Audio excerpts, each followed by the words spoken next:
container. To understand that, we need to understand Docker's layer architecture. Let's quickly recap something we learned. When Docker builds images, it builds these in a layer architecture. Each line of instruction in the Docker file creates a new layer in the Docker image with just the changes from the previous layer. For example, the first layer is a base Ubuntu operating system, followed by the second instruction that creates a second layer which installs all the ADT packages, and then the third instruction creates a third layer with the Python packages, followed by the fourth layer that copies the source code over, and then finally the fifth layer that updates the entry point of the image. Since each layer only stores the changes from the previous layer, it is reflected in the size as well. If you look at the base Ubuntu image, it is around 120 megabytes in size. The ADT packages that I installed is around 300 MB, and then the remaining layers are small. To understand the advantages of this layered architecture, let's consider a second application. This application has a different Docker file, but it's very similar to our first application. As in, it uses the same base image as Ubuntu, uses the same Python and Flask dependencies, but uses a different source code to create a different application. And so a different entry point as well. When I run the docker build command to build a new image for this application, since the first three layers of both the applications are the same, Docker is not going to build the first three layers. Instead, it reuses the same three layers it built for the first application from the cache, and only creates the last two layers with the new sources and the new entry point. This way, Docker builds images faster and efficiently saves disk space. This is also applicable if you were to update your application code.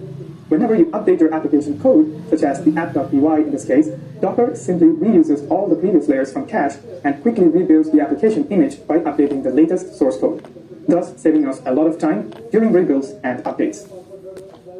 Let's rearrange the layers bottom up so we can understand it better.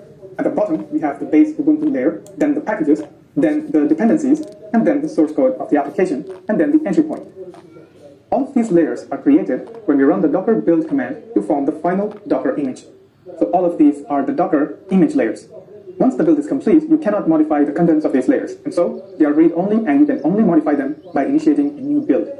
When you run a container based off of this image using the docker run command, Docker creates a container based off of these layers and creates a new writable layer on top of the image layer.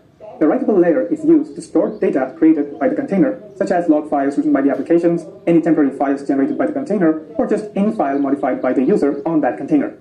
The life of this layer, though, is only as long as the container is alive. When the container is destroyed, this layer and all of the changes stored in it are also destroyed. Remember that the same image layer is shared by all containers created using this image. If I were to log into the newly created container and say, create a new file called temp.txt, it will create that file in the container layer, which is read and write.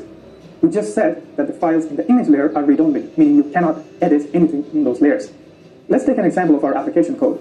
Since we bake our code into the image, the code is part of the image layer and as such is read-only. After running a container, what if I wish to modify the source code to say test a change?